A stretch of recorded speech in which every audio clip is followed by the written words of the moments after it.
आप सभी के साथ आम आदमी पार्टी के एमपी संजय सिंह जम्मू पहुंच चुके हैं। जम्मू में कारकुनान के साथ उन्होंने मिलकर के महराज मलिक की गिरफ्तारी के खिलाफ एहतजाजी मुजाहरा किया और इस मौके पर संजय सिंह ने महराज मलिक की गिरफ्तारी को लेकर के बीजेपी पर सख्त हमला बोला। कहा कि महराज मलिक की गिरफ्तारी के खिलाफ आम आदमी पार्टी मुल्क गिर एहतजाज करेगी और इस दौरान संजय सिंह ने मीडिया से खिताब करते हुए कहा कि महराज मलिक पर PSA लगाना सरासर गलत है। अगर आपको उसकी जुबान या अंदाज बयान से दिक्कत है तो आप उस पर दीगर दफात के तहत कार्रवाई कर सकते हैं, लेकिन PSA लगाना एक अवामी नुमाइंदे पर, जबकि वो के आवाम के हक में आवाज़ उठा रहा है, किसी सूरत में बर्दाश्त नहीं। उन्होंने कहा कि आम आदमी पार्टी अरविंद केजरीवाल और पूरी टीम महराज मलिक और डोडा के आवाम के साथ खड़ी है। इसमें रैलियां होंगी, सभाएं होंगी, विरोध प्रदर्शन होगा और इसमें दिल्ली के बाकी नेता भी शामिल होंगे। हम लोग जगह जगह पे विरोध में रैलियां और सभाएं करेंगे आगे। सर, एनडीए एडमिनिस्ट्रेशन से कोई अपील करना चाहते हैं कि 10 दिन के अंदर की गर्लफ्रेंड वाली पार्टी कह रही है। कौन सी मुजरा वाली पार्टी कह रही है? जो पार्टी मुजरा जैसे शब्दों का इस्तेमाल करती है, 50 महिलाओं की रेट लगाने वाले प्रधानमंत्री की पार्टी कह रही है कि हमारी भाषा गलत है। इनसे हमें भाषा सीखनी है भाजपाइयों से। तो सर आप बीजेपी ने इस तरह से रिमार्क्स दिए हैं तो आप भी करेंगे? आप उसको रिकमेंड कर रहे हैं? मैं ये कह रहा हूँ, मैं बिल्कुल रिकमेंड नहीं करूँ। आपको मेरी भाषा पसंद नहीं है। कानून में जो धाराएं उपलब्ध है आप कार्रवाई कीजिए। आप मुझे आतंकवादी थोड़ी बना देंगे। जो इनके खिलाफ बोलता है उसको ये लोग कभी कहेंगे नशेड़ी है, कभी कहेंगे गुंडा है, कभी कहेंगे अपराधी है, कभी कहेंगे भ्रष्टाचारी है। दुनिया भर के सारे चोर और बेईमान और माफिया सब के सब आज भारतीय जनता पार्टी में है। प्रशासन को सीधे तौर पे भारतीय जनता पार्टी के जिम्मे है यहां का लॉ एंड ऑर्डर, वो बिगाड़ रहे हैं। जो व्यक्ति पब्लिक के लिए अस्पताल मांग रहा है उसको आप कह रहे हैं कि वो पब्लिक की सुरक्षा के लिए खतरा है। अभी महराज मलिक जो जम्मू कश्मीर के हितों के मुद्दे विधानसभा में उठाते हैं और जो लड़ाई अपने क्षेत्र के लोगों के लिए लड़ते हैं, उनके खिलाफ आपने PSA लगा दिया, वो धाराएं लगा दी। जो आतंकवादियों के खिलाफ जो कार्रवाई होती है वो कार्रवाई आपने महराज मलिक के खिलाफ कर दी। गैर जिम्मेदाराना बयान देते हैं, फेसबुक से लाइव करते हैं, ये आरोप है।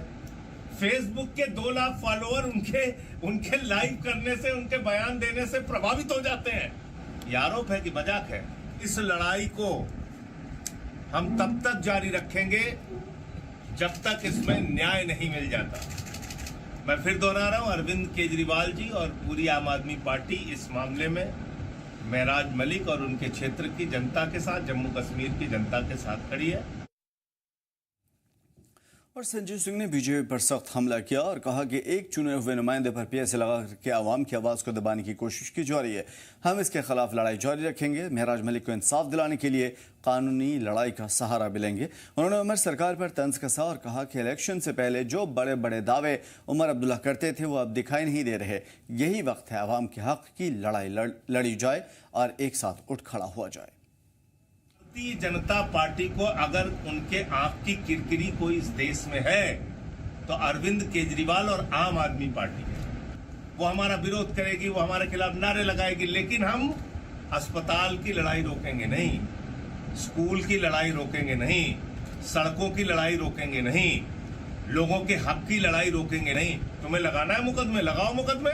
भारतीय जनता पार्टी निश्चित रूप से हमारे खिलाफ हर साजिश का हिस्सा होती है। उन्होंने चुनाव के पहले क्या क्या बातें कही थी, इन सारे कानूनों के खिलाफ लड़ने की बातें कही थी, कश्मीर के, जम्मू कश्मीर के लोगों को हक दिलाने की बातें कही थी। तो आज वक्त है ना, इससे बड़ा वक्त क्या पड़ेगा? आज लड़ाई लड़ने का वक्त है। उधर महराज मलिक की गिरफ्तारी से डोडा में हालात कशीदा हैं। इसको लेकर के नेशनल कॉन्फ्रेंस के सदर फारूक अब्दुल्ला ने सख्त रद्द-ए-अमल का इजहार किया और कहा कि डोडा में हालात खराब होने के लिए LG इंतजामिया पूरी तरीके से जिम्मेदार है। ये लेफ्टिनेंट गवर्नर तक है, सारा पुलिस का निज़ाम उसके तहत है, उसके जिम्मेवार वो हैं। जो भी वहाँ होगा उसकी जिम्मेदारी उसने लेनी है। तो स्पीकर साहब को इसका फैसला करना पड़ेगा। उधर पीडीपी सदर महबूबा मुफ्ती ने भी डोडा एमएलए मेराज मलिक की गिरफ्तारी पर श्रीनगर में एक प्रेस कॉन्फ्रेंस से खिताब किया। उन्होंने इल्जाम लगाया कि सरकार मलिक पर पीएसए लगा करके हजरत बल तनाज़े से ध्यान भटकाने की कोशिश कर रही है। उन्होंने कहा कि एक चुने हुए लीडर पर पीएसए लगाना आइन के खिलाफ है और उन्हें फौरन मेराज मलिक की रिहाई देनी चाहिए। साथ ही सरकार पर अवाम से जज्बात के साथ खिलवाड़ करने का इल्जाम भी लगाया। इस वक्त मेरे ख्याल में 50 से ज़्यादा लोगों के खिलाफ जो है एफआईआर दी गई, कई लोगों को डिटेन किया गया, लोगों के जज्बात जो हैं बहुत ज़्यादा हर्ट हुए उससे। तो मुझे लगता है कहीं ना कहीं उससे अटेंशन डाइवर्ट करने के लिए एक एमएलए की कुर्बानी, उसको कुर्बान किया गया ताकि ये जो इतना बड़ा मसला है, यहाँ के लोगों की जो मेजॉरिटी कम्युनिटी है उनके जज्बात को ठेस पहुंचाई और बजाय इसके कि एक्शन होता, वक्फ बोर्ड के खिलाफ, चेयरपर्सन के खिलाफ माफी मांगते, बल्कि उल्टा लोगों को ही डिटेन किया गया, लोगों के खिलाफ केस किया गया।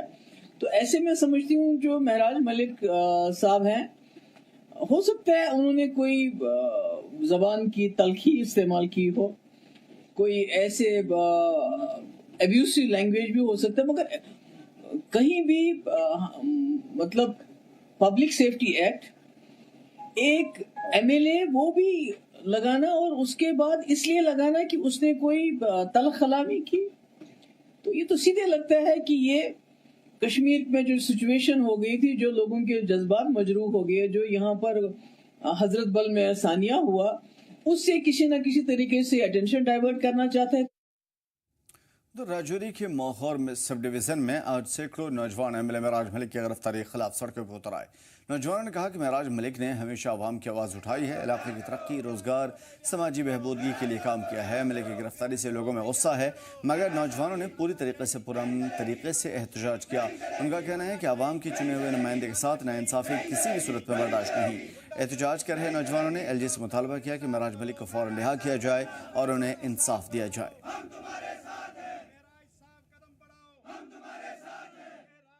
जो मेराज मलिक को पीएसए के अंडर डिटेन किया गया है, उनको जो 2 दिन पहले पीएसए लगाया गया है वो टोटली इलीगल है।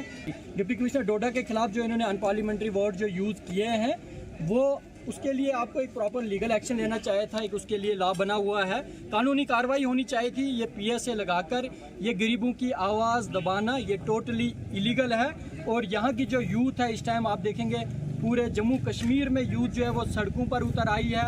और मोहर रियासी के यूथ ने भी आज ये एक फैसला ले लिया कि हम भी जो है पीसफुल प्रोटेस्ट करेंगे मेराज मलिक की सपोर्ट में। और ऐसे लीडर्स को जो डिटेन किया जा रहा है, क्योंकि अगर आप एक मेराज मलिक को अंदर करेंगे तो यहाँ हज़ारों मेराज मलिक है जो वो तैयार हैं।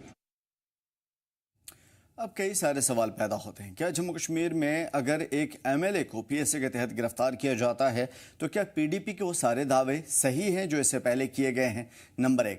नंबर 2 कि जिस तरीके से एक अवामी नुमाइंदे के साथ ये तमाम तर चीज़ें हो रही है, क्या एक सोची समझी साजिश का नतीजा है? और बहुत सारी चीज़ें जो ख़ासतौर पर इसके ज़िम्न में चल रही है वो भी हम जानने की कोशिश करेंगे। एडवोकेट आदित्य गुप्ता जी हमारे साथ जुड़े हुए हैं, पीडीपी से स्पोक्स पर्सन है। नासिर लोन साहब जेकेएनसी से हमारे साथ जुड़े हुए हैं, नेशनल कॉन्फ्रेंस की बड़ी जिम्मेदारी इनके कंधों पर है। सुमित शर्मा जी हमारे साथ बीजेपी से जुड़े हुए हैं। सुमित जी, ये तमाम तर चीजें कहीं ना कहीं बीजेपी गवर्नमेंट को एक घेरे में लेती है और ये साफ तौर पे कहा जा रहा है कि जानबूझ करके आवाज को दबाने की कोशिश है। अगर कोई भी बीजेपी या उनकी हिमायत याफ्ता किसी भी शख्स के खिलाफ एक भी आवाज बोलता है तो साम दाम दंड भेद सभी अपनाए जाएंगे। देखिए, सबसे पहले तो आपका बहुत बहुत शुक्रिया। मैं आपको बताना चाहूं कि जैसे आपने ये बात कही कि जो भी बीजेपी के खिलाफ बोलता है साम दाम दंड भेद, ये अब बीजेपी तो नहीं मेराज मलिक को बोल रही है कि जाके आप वहां पे गालियां निकालिए। अब बीजेपी तो नहीं मेराज मलिक को बोल रही है कि आप जाके ऐसे सीन क्रिएट करें, आप इस तरह की हरकतें करें। कोई नहीं बोलता है किसी को। कहने का मतलब है कि जब उन्हें डिटेन किया जा रहा था या जब उनके पास पुलिस आई थी तो आपने भी सुना होगा और सभी ने सुना, तो उन्होंने किस तरह की एक बात कही कि लोग सड़कों पे आ जाओ, चक्के जाम कर दो। तो पीएसए का मतलब होता है पब्लिक सेफ्टी है। और जब पब्लिक को ही वो उकसा रहे हैं, अगर वो लोग चक्का जाम कर रहे हैं, और पुलिस की कार्रवाई में या किसी बीच में किसी को कोई नुकसान हो गया, पब्लिक में कोई मारा गया, दंगे हो गए, दंगे फसाद बन गए, तो उनकी जिम्मेवारी कौन लेगा? उस वक्त सारे चुपचाप बैठेंगे। अब ये संजय सिंह जी जो आ रहे हैं दिल्ली से, आज इनको जम्मू और कश्मीर याद आ रहा है, इन्हें अपना एक जो पार्टी का एमएलए है वो तो याद आ रहा है, चलिए अच्छी बात है, लेकिन जम्मू में इतनी बाढ़ आई तो संजय सिंह की तरफ से कोई ट्वीट भी नहीं आया। लेकिन अफसोस इस बात का है आज तक तो वो आगे आए नहीं। लेकिन अब जो वो बात करने के लिए यहाँ पे पहुंचे और उन्होंने कहा, एक बात मैंने आप ही के इसमें भी सुनी और मैंने ये पहले भी सुन ली थी कि उमर साहब को अब सामने आना पड़ेगा। तो ये स्कूल और कॉलेजों के लिए जंग है। यदि ये स्कूल और कॉलेजों के लिए जंग है तो स्कूल और कॉलेज तो यहाँ की जो सरकार है उसने देने हैं ना, तो आप डायरेक्टली उनसे बोलिए कि उमर साहब स्कूल कॉलेजेस क्यों नहीं देते, ऐसी क्यों आप हालात ठीक है, स्कूल कॉलेज पे भी हम बात कर लेंगे। सुमित जी, एक खास सवाल जो मैं आपसे समझने की कोशिश करूंगा, मैं चाहूंगा कि डिबेट की शुरुआत भी यहीं से करूं आपसे। सिर्फ इतना बता दीजिए कि महराज मलिक के ऊपर जो पीएसए लगा है किस जुर्म के तहत लगा है, और क्या उनको उनके ऊपर जो पीएसए लगा है ये किसी भी सूरत में जायज है? देखिए, मैं आपको बताना चाहूंगा कि ये हमसे बेहतर एडमिनिस्ट्रेशन जानते हैं कि उन्हें किस तरह से पब्लिक को सिक्योर करना है, क्या किन बातों पे। अब मैं उठूंगा और मैं अगर एक चीज बोलूंगा कि जाओ बाहर कत्लेआम कर दो, मैं उठ के बोलता हूं जाओ बाहर लोगों एक जाम कर दो, मारो। सुमित जी देखिए, हवाई बात नहीं, हवाई बात नहीं। महराज मलिक किसी का कत्लेआम करने के लिए नहीं निकले थे, और आपने जो पहला शब्द बोला उसमें भी पुलिस आने के बाद भीड़ जमा हुई थी, तो उसके बाद पीएसए नहीं लगता। जाहिर है कि पुलिस फिर क्यों आई? सवाल सिर्फ इतना है कि महराज मलिक की जो गिरफ्तारी हुई है, पीएसए लगाया गया है, क्यों लगाया गया है आपके नजरिए के हिसाब से? अगर बीजेपी अपनी आइडियोलॉजी बता रही है तो महराज मलिक को पीएसए क्यों लगाया गया, सिर्फ इतना बता। देखिए पीएसए जो है वो बीजेपी नहीं लगा रही थी वहां। आपको किसने ये चीज बता दी सर कि बीजेपी ने पीएसए लगा दिया उनके ऊपर? बीजेपी लेड एडमिनिस्ट्रेशन की बात हो रही है Sumit ji, BJP lead administration की बात हो रही है, इस वजह से मैंने बीजेपी बोल दिया। मैं इतना ही बता दीजिए, छोड़िए बीजेपी, नेशनल कॉन्फ्रेंस या फिर पीडीपी, सिर्फ इतना बता दीजिए कि महराज मलिक पे पीएसए क्यों, किस जुर्म के तहत लगाया गया? देखिए, मैं आपको यही बार बार बोल रहा हूं कि जिस तरह की वोटिंग्स वहां पे हुई हैं, जिस तरह की बार बार मीडिया में आने के बाद लोगों को जिस तरह की बात उन्होंने की उसे उकसाना बोलते हैं। कोई भी मसला बन सकता है, कोई भी हालात ऐसे बन सकते हैं। आप मुझे एक चीज बताइए, जब हम लोग पीएसए लगाते हैं या हम नहीं लगाते, मतलब जो भी लगाते हैं, जब पीएसए लगता है किसी पे भी तो वो किस चीज के लिए लगता है, उसका मतलब क्या होता है, वो किसके रिगार्डिंग लगता है। और अगर हम उसी रिगार्डिंग को लेते हुए अगर हम लोगों पे ही अगर हम ऐसी चीजें, वो एमएलए है वहां पे, उसे समझना चाहिए कि वो एक लोग खाली वो ही नहीं, ये अगर वो गाली निकालेगा, वो कोई भी ऐसी आवाज उठाएगा, वो कोई भी ऐसी हरकत करेगा तो जितने लोगों ने उसको वोट दिया है उनके वोटों की तौहीन होगी। अगर वो आवाज उठाता है हॉस्पिटल के लिए, अगर वो आवाज उठाता है स्कूल के लिए, तो वो एक एमएलए रिप्रेजेंटेटिव है, उसे बात करने का लिहाजा और जो उसने वोटिंग्स की है, ये अभी तो ऊपर वाले का शुक्र है कि ऐसा कुछ हुआ नहीं।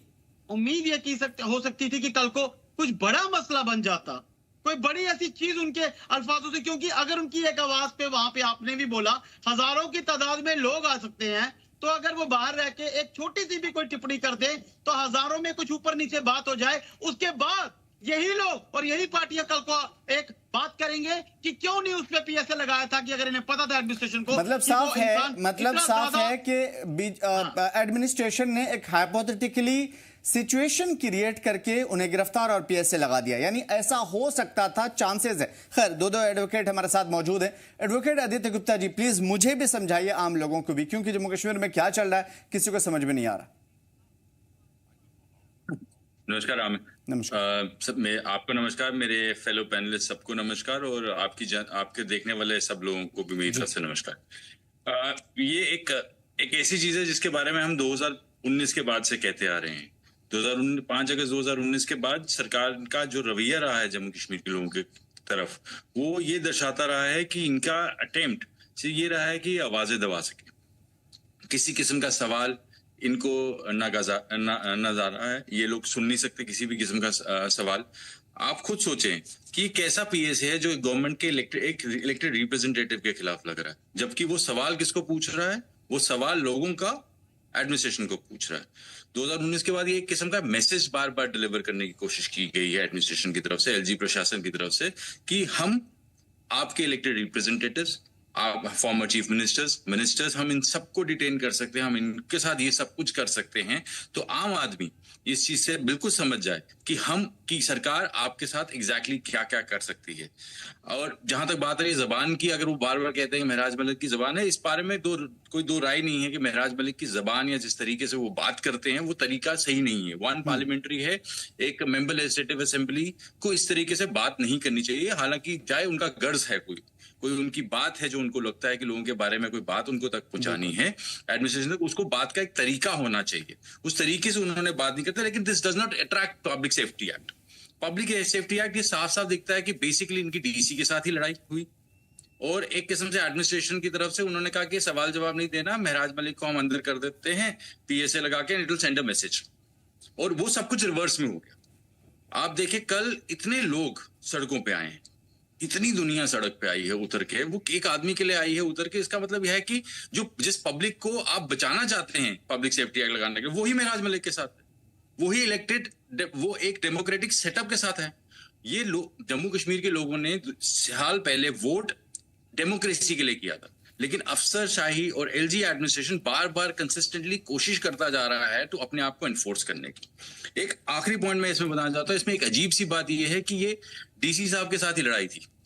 जब डीसी के साथ ही लड़ाई थी तो डीसी को खुद ही पब्लिक सेफ्टी एक्ट लगाना एक किस्म का हो गया कि आप अपने ही मुकदमे में खुद, हम लीगल प्रिंसिपल इसको कहते हैं, जज ऑफ योर ओन कॉज।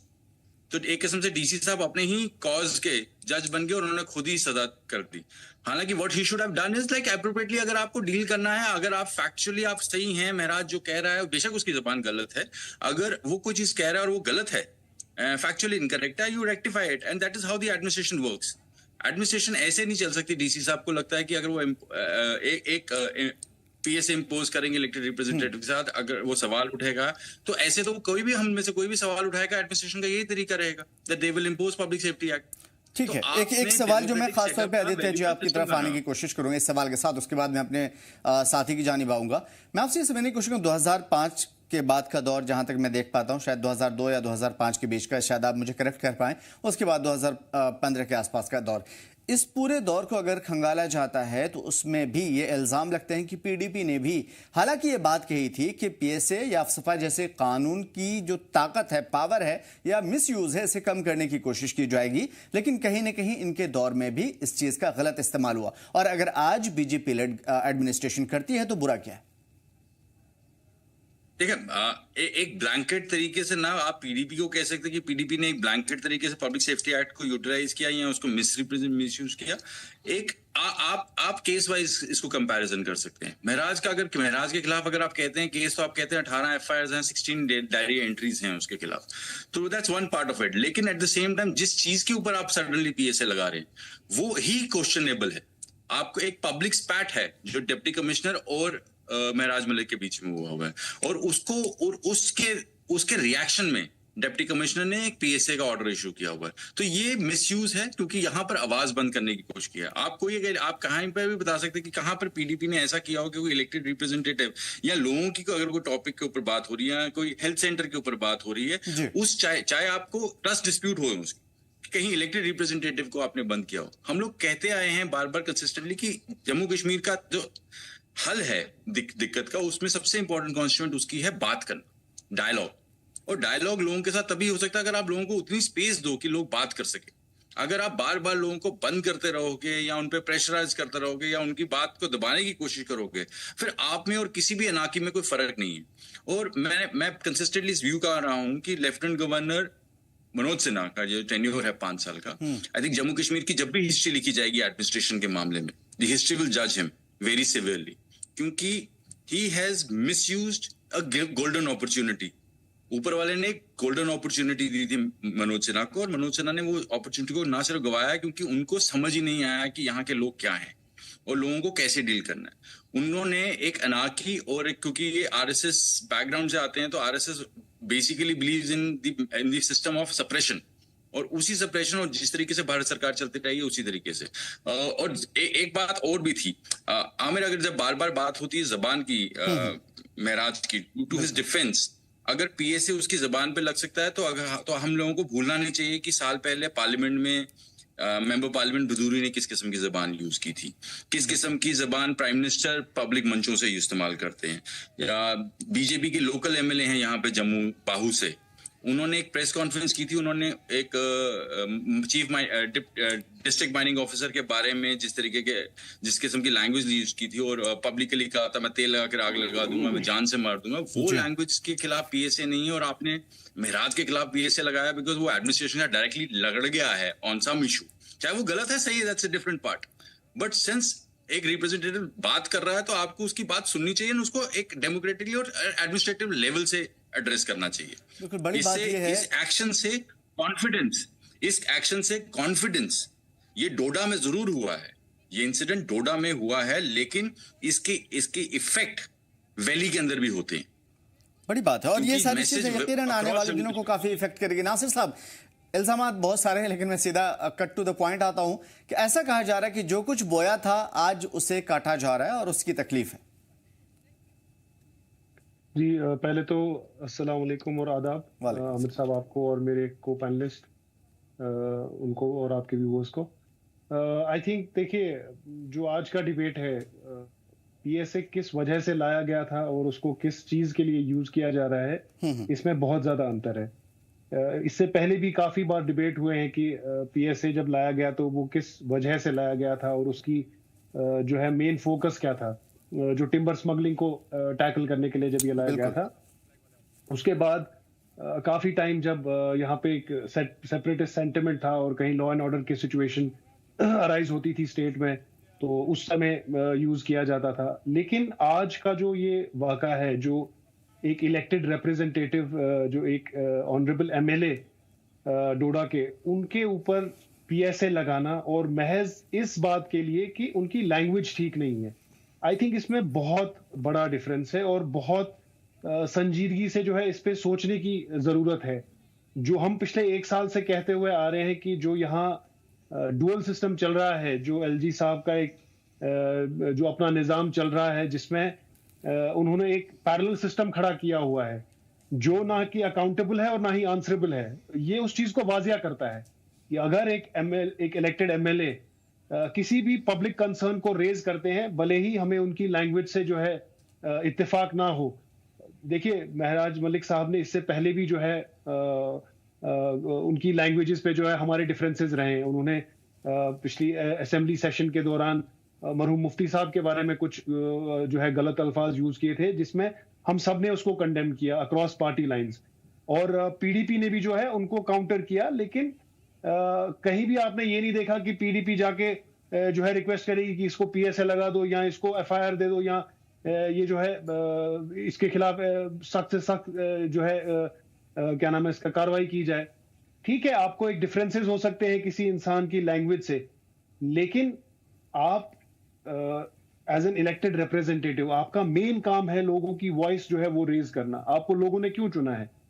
पिछले जब हम देखते हैं 6 साल में जब ये इलेक्शंस हुए पिछले साल, तो लोगों ने इसमें बढ़ चढ़ के हिस्सा क्यों लिया? क्योंकि जो उनकी वो आवाज दबाई गई थी, उन्हें कहीं ना कहीं ये उम्मीद थी कि ये जो हमारी आवाज दबाई गई है, जब हमारा एमएलए बनेगा, जब हमारे मिनिस्टर बनेंगे, चीफ मिनिस्टर बनेंगे, वो इस आवाज को जब उठाएंगे तब ये शायद जो है कहीं तक पहुंचेगी।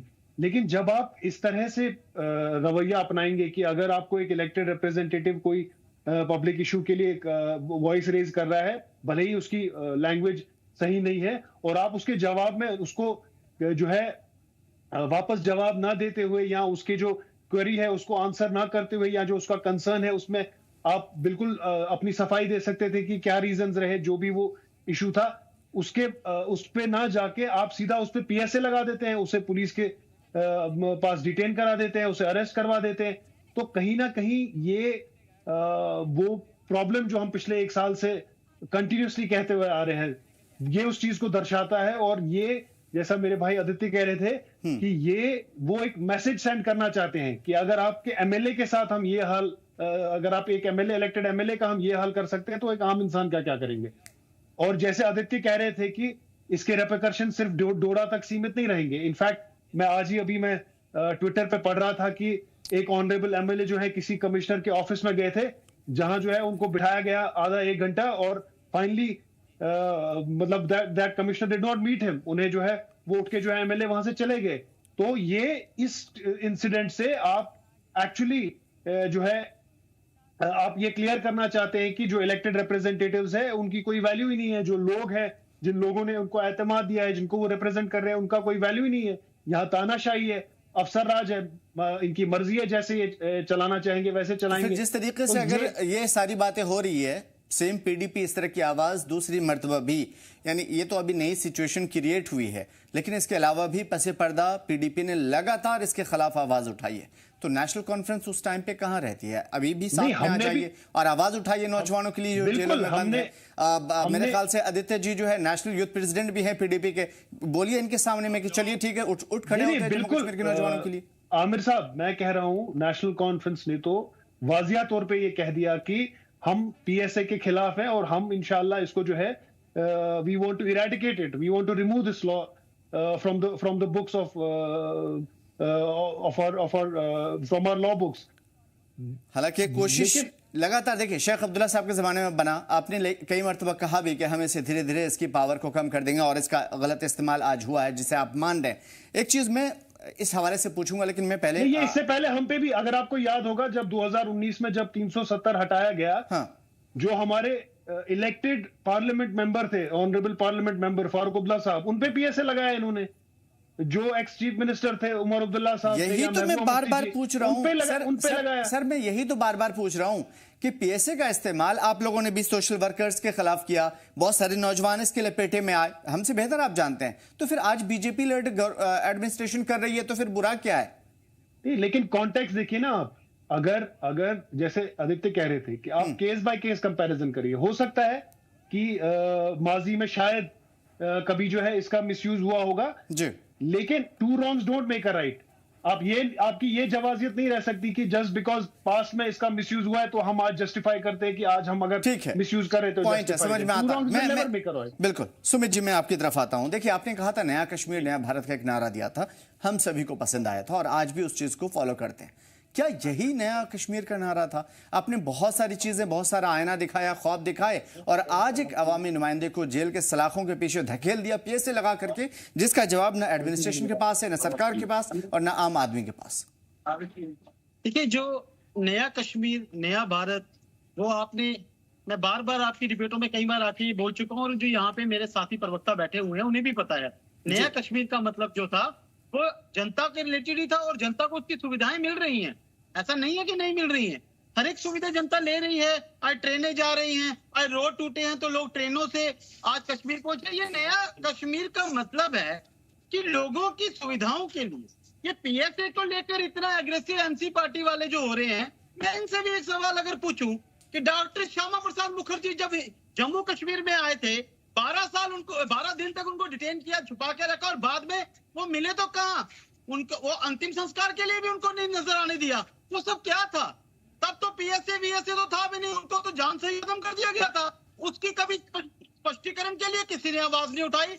ये पीएसए है, किसी को कोई गलत हो, किसी ने सजाए कालापन तो नहीं दे दिया, किसी ने उठा के किसी को कोई फांसी या उम्र कैद की सजा तो नहीं दे दी।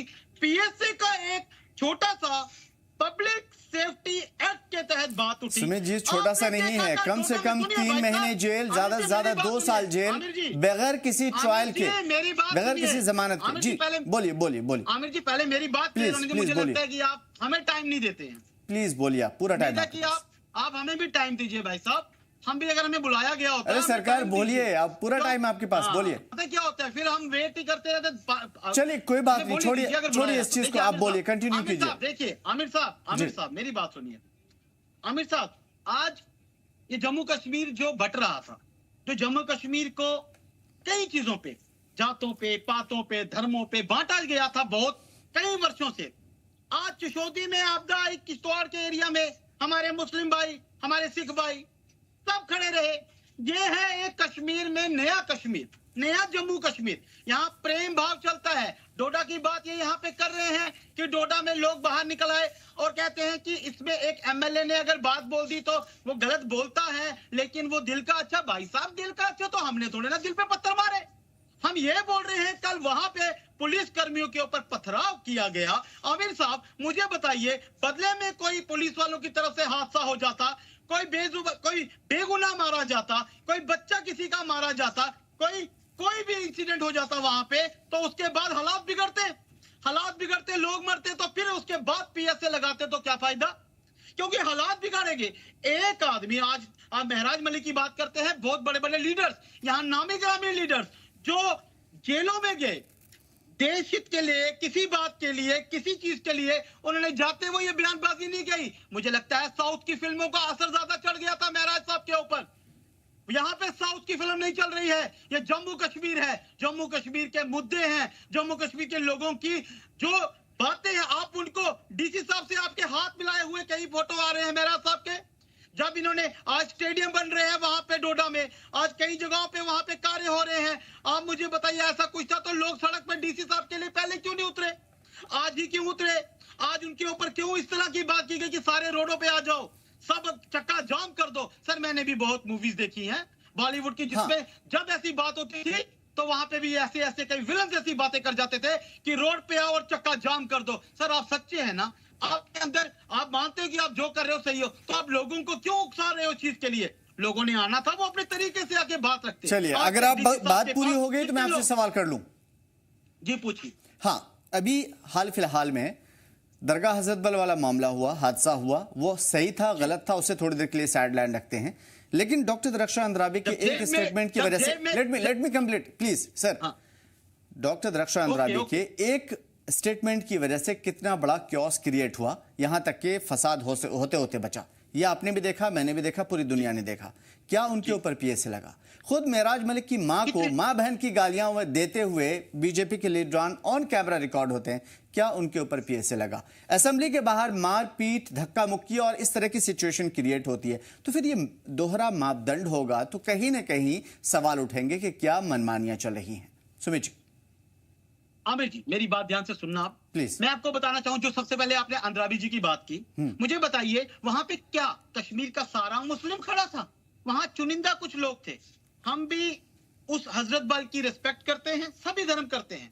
अगर जेब में नोट लेके जाते हैं तो उसमें भी जो है एम्बलम का वो लगा होता, तो लोग बाहर नहीं रख के जाते, साथ लेके जाते। देखिए ये विवाद बनाया गया, ये विवाद था नहीं। आपको अगर वो है कि यहाँ पे दूसरी जगहों पे आप हमारे मंदिर में लगा दीजिए एम्बलम वाला। नोट को लेके हम लोग तानाशाह बन जाते हैं कि लोग जाइए किसी रेस्टोरेंट में जब बैठ के नोट करते हैं तब नहीं देखते एम्बलम, उसको तोड़ के हम उसको यूज करें तब हम उसकी रिस्पेक्ट करते हैं। ये बना बनाया मुद्दा था। दूसरी बात आपने बोली कि हमारे एक विधायक ने बात की थी, मां बहन की गाली निकाली थी, हिंदू धर्म पे आ जाके टीज कर रहे थे एक शख्स, उन्हें रोका गया, उन्हें बोला गया, उन्होंने परिवार पे आए, उन्होंने बोला उन्हें एमएलए को कि जनाब ये घर से मां अपनी बीवियों से मार खा के आते हैं, उसमें घर की बात क्यों लाई गई? किसी के आप जब इंटरनल मुद्दों पे घर की बातों को लाके उछालोगे असेंबलियों में, आपको जनता ने भेजा था सवाल करने को। ठीक है, महराज साहब ने सवाल उठाए, हमने कहा ठीक है, अच्छी बात है, हम उनको नकारते नहीं है क्योंकि वो जीते हुए रिप्रेजेंटेटिव है डोडा के, उनके सवाल उठाना बहुत अच्छी बात थी। लेकिन बातों को उलझा के क्यों किया गया? क्या एक मुद्दे के तहत कि मुझे हाईलाइट होना है? अब जब हाईलाइट हो गए तो तमाशा क्यों? मुझे समझ नहीं आ रही है। और ये पूरा जम्मू कश्मीर में एक डोडा के लोगों को आज इतने दिनों बाद स्कूल खुल रहे हैं, आज इतना पानी की त्रासदी हो गई, लोग एक दूसरे का सहारा बनने की कोशिश कर रहे हैं, लेकिन इसकी एक आवाज से आज लोगों में फूट पड़ गई। और आप बोलते हैं पीएसए क्यों लगा? आप पीएसए की बात करें, मैंने बार बार कहा पीएसए लगना किसी के ऊपर इतना बड़ा बहुत बड़ा मुद्दा नहीं है। चलिए ठीक है, ऐसा है, वैसे भी पुलिस थाने का घेराव बस घूम करके टहल फिर के चाय पी के आ जाना। मैं इस चीज को, एडवोकेट आदित्य जी आप कुछ कहना चाह रहे थे बीच में? हाँ, मैं अपने बीजेपी के जो प्रवक्ता हैं, मैं उनको 2-3 चीजें बोलना चाहता हूँ। उन्होंने जिन बातों के बारे में बात की, मैं उन्हीं के बारे में सिर्फ जवाब देना चाहूंगा। आपने डॉक्टर दरख्शान अंद्राबी की बात की, इन्होंने वही एक एब्सर्ड सा आर्गुमेंट एम्बलम को लेकर फिर इन्होंने भी दे दिया कि हमारे मंदिरों में लगा दो, हमारे नोट पर होता है, हमारे पासपोर्ट पे होता है। मैं चाहता हूं कि बीजेपी के प्रवक्ता जो इनकी रेगुलर क्लासेस होती है उसके अंदर स्टेट एम्बलम एक्ट पढ़े। स्टेट एम्बलम एक्ट के अंदर ही स्टेट एम्बलम रूल्स भी बने हुए हैं और उसके अंदर लिखा हुआ है कि कौन कौन इस्तेमाल कर सकता है एम्बलम, और एम्बलम आप मैं कहीं पे नहीं इस्तेमाल कर सकते, उसके ऊपर रिस्ट्रिक्शंस हैं। एफआईआर होनी चाहिए थी डॉक्टर दरख्शान अंद्राबी के खिलाफ दफा 7 एम्बलम एक्ट के अंदर, क्योंकि उन्होंने एम्बलम का मिसयूज किया। जितना गलती उस एम्बलम को वेंडलाइज करने वालों की थी, उतनी ही गलती डॉक्टर दरख्शान अंद्राबी की भी थी। ये उसके अलावा वो एक कदम आगे गई हैं क्योंकि उन्होंने इंस्टिगेट किया लोग। वो खुद एक इस्लाम को मानने वाली हैं और मैं मानता हूं कि वक्त की चेयरमैन है तो 5 वक्त की नमाजी तो जरूर होंगी, और उनको भी पता है दीन के बारे में कि उनके धर्म में अगर ये चीज मना है तो आपको वो चीज करनी ही नहीं है जिसमें आप एक किस्म का आप आग लगा दें। ये तो वो वाली बात होगी ना, बारूद के कनस्तर के ऊपर बैठ के बीड़ी पियेंगे तो आप कहेंगे कि आग नहीं लगेगी, वो तो फटेगा ही फटेगा। तो ये मैं इनको बताना चाहता हूं कि अगर आपका स्टेट एम्बलम एक्ट के बारे में जो आपका नोट का आर्गुमेंट है, आपके पासपोर्ट का आर्गुमेंट है, वो चलता नहीं है, क्योंकि स्टेट एम्बलम एक्ट के अंदर रूल्स में प्रिस्क्राइब्ड है और उसमें वक्फ बोर्ड, मंदिर, रिलीजियस बॉडीज नहीं है, रिलीजियस बॉडीज पे नहीं लग सकता। दूसरी बात ये है कि जहां तक बात रही अल्फाजों की, मैं इनको साफ साफ बताना चाहता हूँ कि एमएलए बाहू ने माँ बहन की गालियां निकाली थी। वहां पर भी बात थी कि अगर महराज मलिक की जबान गलत थी तो क्या आपके हिसाब से जबान गलत का जवाब उससे भी गंदी जबान है? यहां पर बात हो रही है पब्लिक सेफ्टी एक्ट की। पब्लिक सेफ्टी एक्ट एक कानून है जो लेजिस्लेचर ने पास किया हुआ, और उसके अंदर एक दायरे हैं कि किस किस चीज में इस्तेमाल हो सकती है। जहां जिस तरीके से आपने पब्लिक सेफ्टी एक्ट को इस्तेमाल किया है जम्मू कश्मीर में पिछले 6 साल में, वो ये दर्शाता है कि आपने पब्लिक सेफ्टी एक्ट को एक टूल की तरह इस्तेमाल किया है, टूल जिसको आप यूज करके लोगों को डरा सकते हैं। पब्लिक सेफ्टी एक्ट आप अगर जैसे आपने पहले मेरे से पूछा था कि पीडीपी ने इस्तेमाल किया, और पहले भी आप मेरे को बताएं, अगर कोई नोटोरियस नार्कोटिक क्रिमिनल है जो मल्टीपल एफआईआर है, उसके खिलाफ पब्लिक सेफ्टी एक्ट लगता है। नोटोरियस क्रिमिनल्स हैं जो मल्टीपल असॉल्ट में इन्वॉल्व हैं, 307, 302 के अंदर हैं, उनके खिलाफ लगता है। बट ये एक इलेक्टेड रिप्रेजेंटेटिव के खिलाफ पीएस से लगाया गया हुआ है। जो एसेंस है इंडिया का वो आजादी है, फ्रीडम। हमने जो 150 साल स्ट्रगल की, हमारे लोगों ने जो जाने कुर्बान की, उन्होंने नॉन वायलेंस और इसलिए अडॉप्ट किया था क्योंकि उनको चाहिए थी आजादी बात करने की। और इंडिया एक इवॉल्विंग कंट्री जो हर रोज बेटर होगा। अगर महराज का कहना यह है कि मैंने एक सब डिविजनल हॉस्पिटल के लिए लड़ाई की है, तो वहां पर डीसी की अदरवाइज रिस्पॉन्सिबिलिटी बनती है टू इंश्योर दैट हर जगह फ्लड हिट डिस्ट्रिक्ट के अंदर हर जगह प्रॉपर तरीके से हेल्थ इंफ्रास्ट्रक्चर अवेलेबल हो। जम्मू कश्मीर का health infrastructure in any case totally faltered है। Deputy commissioner are in direct liaisoning with the chief minister and the cabinet मंत्रियों के साथ, और वहां से ही उन्होंने एग्जीक्यूट करके हेल्थ इंफ्रास्ट्रक्चर बेटर करना है। तो अगर आपको इसकी शिकायत है और अगर आप ये शिकायत डिप्टी कमिश्नर को नहीं करेंगे तो और किसको करेंगे? तो डिप्टी कमिश्नर को भी थोड़ा सा दिल बड़ा रखना था और यहाँ पर इसको पर्सनल वेंडेटा की तरह इस्तेमाल नहीं करना था। It is in a way it casts a very heavy shadow on future of the officer also. आप खुद बताएं कि इस अफसर के साथ कोई भी किस तरीके से कैसे डील कर पाएगा, क्योंकि हर एक को यही लगेगा कि यार अगर आपने इससे बात नहीं की, ये कोई ना कोई तरीका ढूंढेगा आपकी आवाज को बंद करने के लिए। मतलब हम साफ कह सकते हैं कि आने वाले टाइम पे ब्यूरोक्रेट्स वर्सेस गवर्नमेंट के जो लोग होंगे, अगर इस तरह की सूरत हाल रही तो भिड़ंत होगी। ये एलजी मनोज सिन्हा का डिजाइन ही यही है। अगर आप देखें तो जिस तरीके से चीफ मिनिस्टर कहते हैं चीजें, वो भी तो यही डिजाइन है। ठीक है। हालांकि चीफ मिनिस्टर के पास अपनी भी बहुत पावर्स हैं, लेकिन कहीं ना कहीं जिस तरीके से अफसरशाही चल रही है और प्रिवेल की गई है, यहाँ एक स्टेप आगे ले गई है। यहाँ पर वो वक्त था जब अफसरशाही को बात समझनी चाहिए थी कि हिंदुस्तान एक डेमोक्रेटिक सिस्टम है जिसके अंदर डेमोक्रेटिकली इलेक्टेड रिप्रेजेंटेटिव अगर आगे आए हैं, आपको उनके छाना बिछाना, उनके साथ चलना है।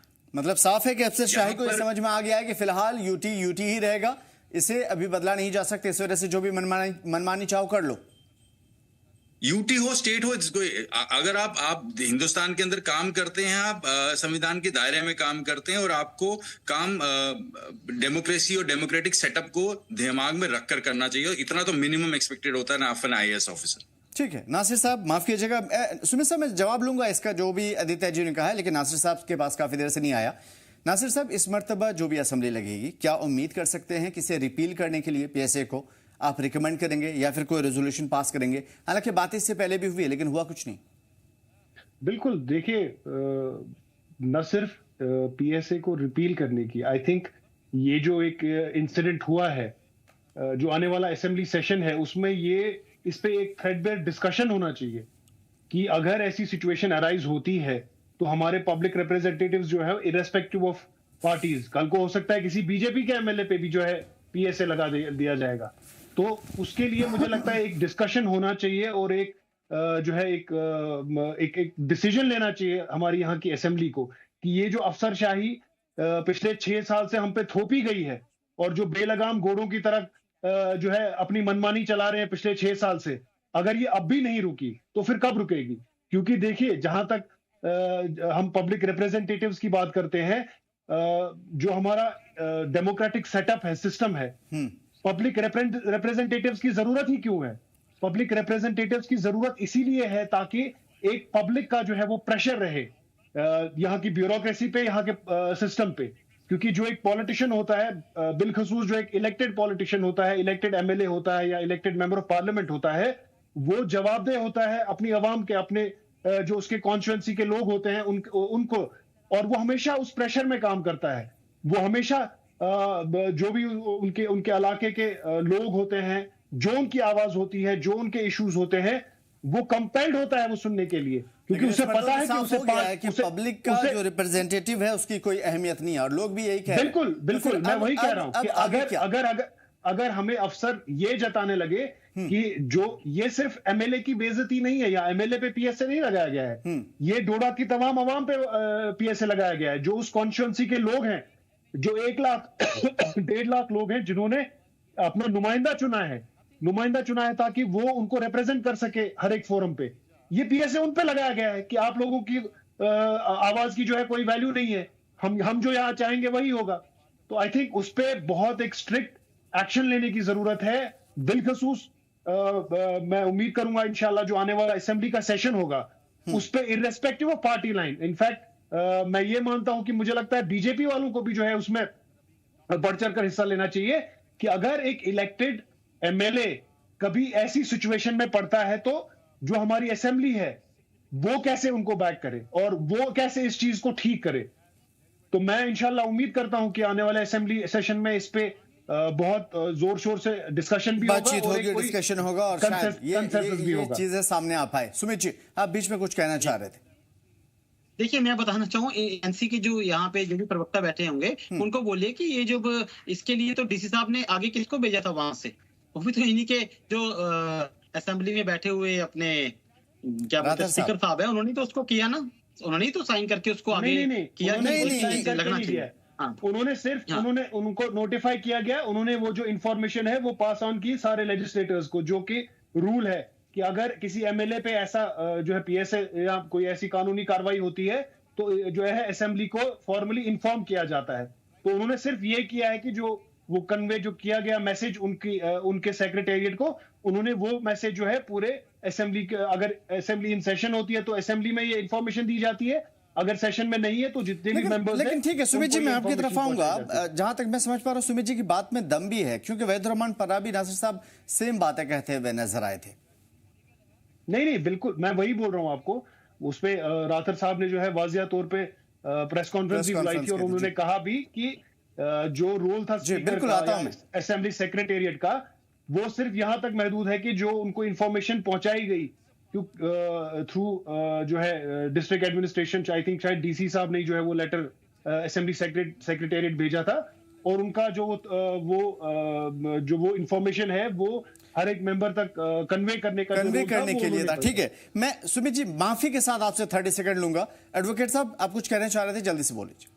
आदित्य जी, मैं सिर्फ ये राधे साहब वाली बात पे इतना ऐड करना चाहूंगा कि जो स्पीकर का ऑफिस है वो ना सिर्फ एक इंफॉर्मेशन बॉक्स है, हर एमएलए स्पीकर की कस्टडी का उनकी छत्रछाया में काम करता है। The fact remains that at least जब पीएसए लगा था there should have been at least one official communication from the speaker telling the deputy commissioner और द एलजी कि ये आप जो पीएसए लगा रहे हैं सरासर गलत है। This will send a very wrong message to a newly elected assembly and जिन लोगों ने साल पहले ही वोट दिया है। बट कंप्लीट चुप्पी जो है वो नेशनल कॉन्फ्रेंस का एक नया ही रूप देखा गया हुआ है इस सरकार के अंदर, उन्होंने कंसीड किया हुआ है बीजेपी को। तो इसलिए हमने सिर्फ पॉइंट आउट किया है, क्योंकि हालांकि एक बड़े न्यूज़पेपर ने कहा भी है आदित्य जी कि एक दिन पहले ही पता था, 24 घंटे पहले ही पता हो गया था उनको कि इनकी पीएसए के तहत कार्रवाई होने वाली। अब न्यूज़पेपर ने क्लेम किया और इन्होंने उसके खिलाफ कोई मुकदमा नहीं किया, तो आई बिलीव कि वो सच ही होगा। उनको पता होगा, बट ऑब्वियसली बड़े इंपॉर्टेंट मुद्दे जो रहे हैं जहां पर बीजेपी या एलजी प्रशासन ने फैसले लिए, वहां पर नेशनल कॉन्फ्रेंस ने और इलेक्टेड चीफ मिनिस्टर साहब ने चुप्पी ही रखी है संभाल के। जी, अब सुमित जी आपकी तरफ आते हैं।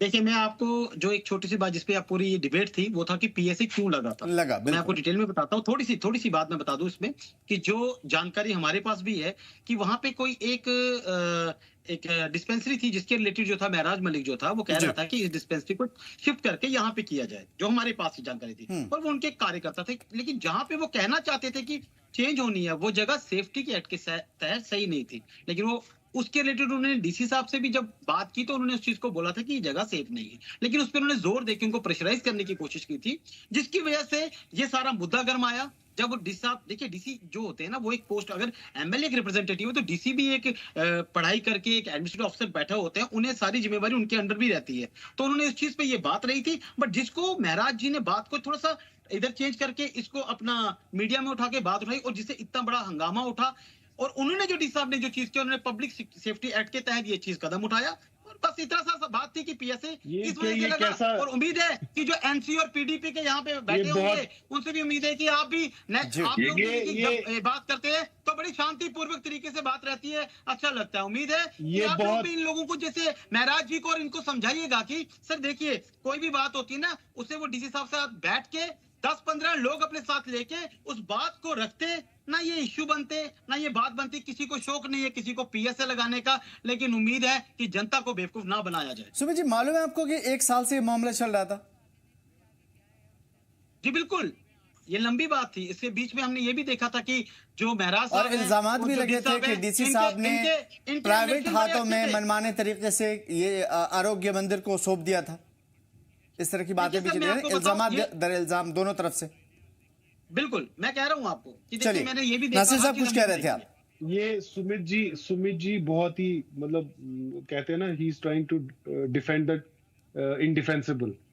ये कहना कि जस्ट बिकॉज एक एमएलए साहब बोल रहे थे कि एक डिस्पेंसरी को यहां से वहां शिफ्ट करना है और दूसरी जगह जो थी वो सेफ नहीं थी और उस पर बहस होगी तो पब्लिक सेफ्टी एक्ट लगा दिया, ये बहुत रिडिकुलस आर्गुमेंट है। हम एज अ पब्लिक, मैं भी एक इलेक्टेड मेंबर हूं, मैं एक डीडीसी मेंबर हूं, मेरे पास भी कभी इशू आता है जहां पे बहुत पब्लिक प्रेशर रहता है किसी भी डेवलपमेंट को इशू को लेके, और मैं एडमिनिस्ट्रेशन के साथ रेज करता हूं, वो मेरे साथ इत्तेफाक नहीं रखते हैं, हमारी शायद बहस भी होती है, लेकिन इसका मतलब ये नहीं है कि मैं उनको गालियां दूं और मैंने बोला यही इशू नहीं, मैंने कहा ये भी एक इशू था इसमें। नहीं, ये देखिए, आप डिफेंड मत करिए, आप डिफेंड मत करिए, आप सुनिए, जैसे सुमित बात सुनिए, जैसे बैठ के आपने अभी तक कार्य करने चाहिए थे, वहां पे हॉस्पिटल आने चाहिए थे, इतना इशू नहीं बनता। फिर आप अगर आप बोल रहे डीडीसी की कुर्सी पे अगर आप बैठे हो, आप अभी प्रवचन दे रहे थे कि महराज मलिक साहब को जो है तमीज से बात करनी चाहिए, आप तो खुद बदतमीजी से बात कर रहे हैं, चिल्ला के बात कर रहे हैं। मैंने आपको इंटरप्ट नहीं किया, जब आप बात कर रहे थे मैंने आपको इंटरप्ट नहीं किया, मैंने आपको इंटरप्ट नहीं किया ना। आप मुझे यही प्रॉब्लम है ना, आप लोगों की यही प्रॉब्लम है। कोई बात जब आप आर्ग्यूमेंट नहीं जीतना पाते, आप चिल्लाने लग जाते हैं, आप दूसरे की बात काटने लगते हैं। आपके यही प्रॉब्लम है, आपकी बीजेपी की यही प्रॉब्लम है। इतनी सी बात पे लोग आपको तो डीडीसी को इतनी गालियां, वो क्या गले में हाथ डालता? आप मैं वही बोल रहा हूँ ना, जब आपको आर्गुमेंट करना नहीं आता, आप चिल्लाने लगते हैं, आप दूसरे को बात नहीं करने देते, आप दूसरे को छुपाना चाहते हैं। आपको ये जो इल्यूजन है, भारतीय जनता पार्टी का, एक जो वहम है कि डेवलपमेंट सिर्फ भारतीय जनता पार्टी कर रही है, और सपोर्ट करना अच्छा लगता है। नेशनली भी आपको लगता है कि जब से आप आए तब से डेवलपमेंट हो रही है, उससे पहले कुछ था ही नहीं, शायद उससे पहले जो है लोग जंगलों में रहते थे। वैसे ही आपको लगता है जम्मू कश्मीर में भी पहले भी चल रहे थे, जम्मू कश्मीर चल रहे थे। बात सुनिए सुमित जी, बात हुआ सर, एक-एक करके बोल लीजिए प्लीज। ये बोलने नहीं दे रहे, मैं इनके टाइम पे इंटरप्ट नहीं कर रहा था, बोल लीजिए प्लीज। मैं इनके टाइम पे इंटरप्ट नहीं कर रहा था। चलिए आप बोल लीजिए, वो चुप हो गए। सुमित जी आप बोलिए। देखिए, मैं यही बात बोलना चाह रहा था कि देखिए, एक तो सबसे बड़ा जो इल्यूजन है और गलतफहमी है भारतीय जनता पार्टी को कि सिर्फ जो है डेवलपमेंट इनके टाइम पे हुई है। ये पिछले अगर आप 10 साल में भी देखें, जम्मू कश्मीर में जितने भी बड़े प्रोजेक्ट्स इनॉग्रेट हुए वो यूपीए के टाइम पे जो है लाए गए थे। उससे पहले भी मतलब ऐसा नहीं है कि जम्मू कश्मीर में सड़कें नहीं थी, ऐसा नहीं है जम्मू कश्मीर में हॉस्पिटल नहीं थे, ऐसा नहीं है। ठीक है, यानी कि जो एक ख्वाब दिखाती है बीजेपी, आप मानते हैं कि ऐसा कुछ भी नहीं है, इससे पहले भी था। सुमित जी आप जल्दी से बोल लीजिए, मैं आदित्य जी की तरफ आता। देखिए सर, मैं कहता हूं जो अटल योजनाएं थी वो किसने लाई थी? उसके ऊपर जब कांग्रेस ने आके अटल योजनाओं पे कार्य किया तो उन्होंने कैसे, जो भी प्राइम मिनिस्टर होगा, जो भी सर हम लोग कहां से कहां पहुंच गए हैं। बिल्कुल, मैं एडवोकेट आदित्य जी, देखिए डेवलपमेंट का काम सभी पार्टियों ने किया है, मैं बीजेपी को भी अलग नहीं मानता। बीजेपी ने डेवलपमेंट के काम भी बहुत सारे किए हैं, नेशनल कॉन्फ्रेंस ने भी किए, आपने भी बहुत सारे डेवलपमेंट के काम किए, और कोई भी हुकूमत आती है वो वाकई काम भी करती है, ऐसा नहीं कि सिर्फ सियासत ही चलती है। मैं आपकी तरफ आता हूं और पीएससी से हम भटक न जाए, इस वजह से मैं आपकी तरफ इस सवाल के साथ आता हूं, चूंकि आप यूथ प्रेसिडेंट भी हैं और हमारे साथ जहां तक इन्होंने कहा, नासिर साहब आप डीसी मेंबर हैं, अगर मैं गलत ना हूं तो डीडीसी मेंबर है, माफ कीजिएगा।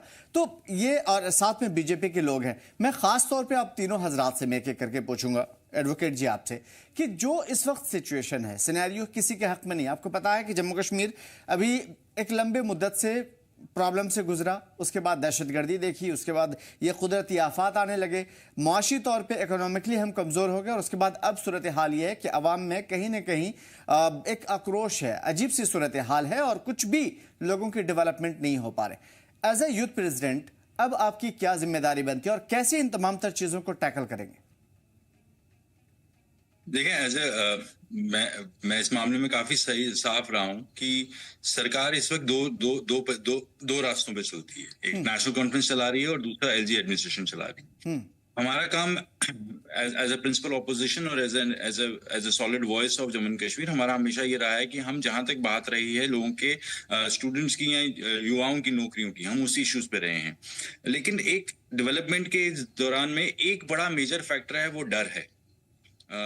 जम्मू के इलाके में तो फिर भी चनाब वैली और पीर पंजाल के अंदर है वो ज्यादा, और कश्मीर में पूरी वैली के अंदर वो डर ये है कि आप स्ट्रीमलाइन हो भी जाते हैं, लेकिन एक पब्लिक सेफ्टी एक्ट, एक यूएपीए और जिस तरीके से पुलिस का प्रेशर रहता है, आप अगर आपसे आप छोटी उम्र में कोई गलती हुई भी है या आपका कोई रिश्तेदार कभी मिलिटेंट एक्टिविटी में रहा है, जिस तरीके से उनको कंडेम किया जा रहा है और साइडलाइन किया जा रहा है, उस तरीके से आप नॉर्मलाइजेशन एनफोर्स कर रहे हैं जम्मू कश्मीर में। मैं बार बार ये बात कहता रहा हूँ कि आपको अगर नॉर्मल करना है जम्मू कश्मीर को, तो आप वो नॉर्मल कर सकते हो with dialogue and with confidence. Until unless यहाँ के लोगों को कॉन्फिडेंस नहीं मिलेगा, तो आप डेवलपमेंट जो हर सरकार का ही काम है, जिसके अंदर हर नॉर्मल लोग जीतता है, आप उस चीज को तो अचीव कर लोगे, लेकिन वो सुपरफिशियल रहेगा, क्योंकि अंदर से अगर आदमी खुश नहीं है, लोगों तो के दिलों को नहीं जीत पाएंगे। बिल्कुल, ये पॉइंट टू पॉइंट है, बहुत अच्छी बात कही आपने। नासिर साहब आपकी बारी, बताइए सारे मसले का हल क्या है? छोड़िए आपकी पार्टी ने क्या किया, दूसरी पार्टी ने क्या किया। देखिए, सबसे पहला हल तो ये है कि जो पिछले साल इलेक्शंस में लोगों ने एक बड़े मैंडेट के साथ गवर्नमेंट को चुना है, आप उसे काम करने दीजिए। आप उसे वो इख्तियार दीजिए कि वो अगले 5 साल लोगों के काम करने की कोशिश करे। ठीक है, नेशनल कॉन्फ्रेंस को पावर चाहिए। हाँ, पावर की बात नहीं है, पावर की, देखिए सबसे बड़ा कंफ्यूजन जो आप क्रिएट करते हैं ना, सबसे बड़ा कंफ्यूजन जो ये क्रिएट करते हैं कि नेशनल कॉन्फ्रेंस को पावर चाहिए। नेशनल कॉन्फ्रेंस की बात नहीं है, सवाल है यहाँ की इलेक्टेड असेंबली का। आज नेशनल कॉन्फ्रेंस है, कल बीजेपी हो सकती है, कम है, तो इतना मैं समझ पाया हूं कि नेशनल फिलहाल जो असेंबली है उसकी गरिमा को समझा जाए। एक और चीज, एक क्विक चीज, दूसरी चीज, जो आप ये एक टूल यूज कर रहे हैं लोगों को दबाने के लिए, जैसा आदित्य जी भी कह रहे थे कि आपने एक टूल रखा है अपने हाथ में कि चाहे वो पीएसए हो चाहे वो यूएपीए हो, कि अगर आप हमारी लाइन टो नहीं करेंगे तो हम we will make you fall in line. वो रवैया छोड़ना पड़ेगा, आपको क्रिटिसिज्म भी सहना पड़ेगा, आपको शायद लोगों का गुस्सा भी कहीं सहना पड़ेगा, और आपको उनको वो स्पेस देनी है, आपको उनको वो स्पेस देनी है जहां वो अपनी आवाज रख सके, भले ही बुलंद कर सके। बिल्कुल, तो ये इस पॉइंट पे आप भी सहमत हैं। ठीक है सुमित जी, कैसे होगा मसले का हल?